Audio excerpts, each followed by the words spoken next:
આ તરફ આનંદીબેન પટેલના સૂચક નિવેદન પર ઇફકોના ચેરમેન દિલીપ સંઘાણીની પ્રતિક્રિયા। જાહેર જીવનમાં જ્ઞાતિ જાતિથી પર રહીને કામ કરવું જોઈએ।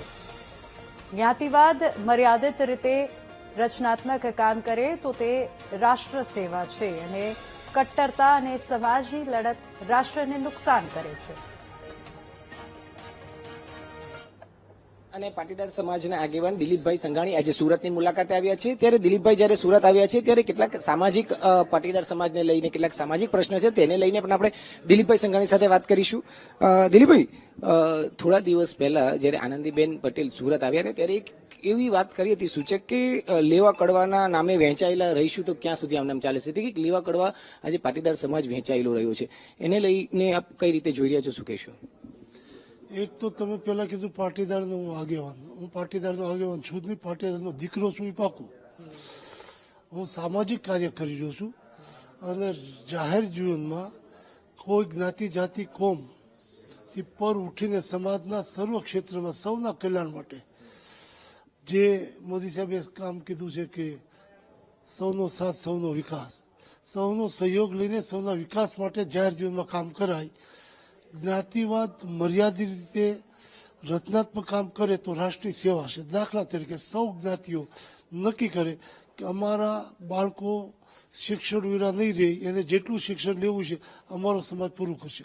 અમારા સમાજના વૃદ્ધ વડીલો દવા વિના કોઈ બીમારી કે દુઃખ નહીં ભોગવે, એની બીમારી કે દુઃખના સમયે અમારો સમાજ એની સેવા કરશે। તો શિક્ષણ આરોગ્યની સેવા કરીશું એટલા પૂરતો મર્યાદિત સમાજ જો કામ કરે તો રાષ્ટ્રીય સેવા છે। કટ્ટરતા સમાજની લડત એ રાષ્ટ્રને નુકસાન કરે છે। આજે એવું જોવા મળે છે પાટીદારમાં કે લેવા અને કાળવા બંને અલગ અલગ વહેંચાયેલા હોય છે અને આંતરિક અંદર પણ જૂથવાદ છે, એટલે કદાચ આવનારી જે ઇલેક્શન આવી રહ્યું છે તેને લઈને ક્યાંક આ સૂચક નિવેદન મનાઈ રહ્યું છે। એટલે મને લાગે છે કે સૌના ચશ્મા કેવા પહેર્યા છે એના ઉપર આધાર છે। અમારા અમરેલીનો કિસ્સો જુઓ, પરસોત્તમભાઈ રૂપાલા કડવા પટેલ છે, હું લેવા પટેલ છું।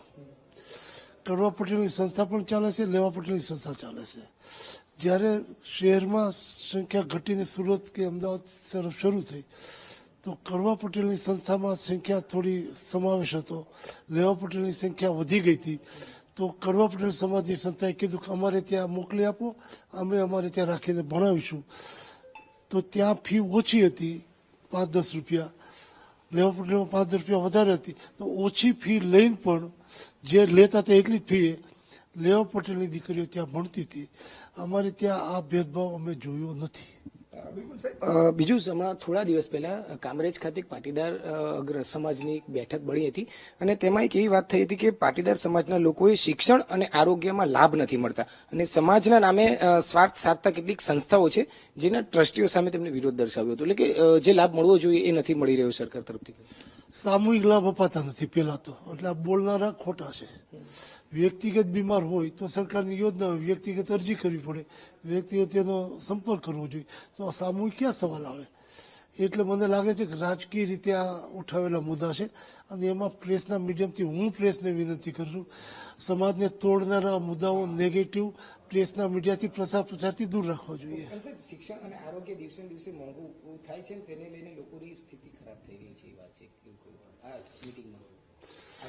એના માટે હું સંમત નહીં થાવ એટલા માટે કે સરકારની યોજનાઓથી માંડીને સામાન્ય ફી ભરતી સ્કૂલો છે, અત્યારે હરીફાઈ લાગી છે કે બારડોશી લાખ રૂપિયા ફી ભરે છે તો હું 1.25 લાખ ભરીશ। એ હરીફાઈમાંથી છૂટીને જે સામાન્ય જ્ઞાન જરૂરી હોય એવી સ્કૂલોમાં પણ દાખલ કરી શકાય છે, ત્યાં દાખલ કરીને ભણાવે।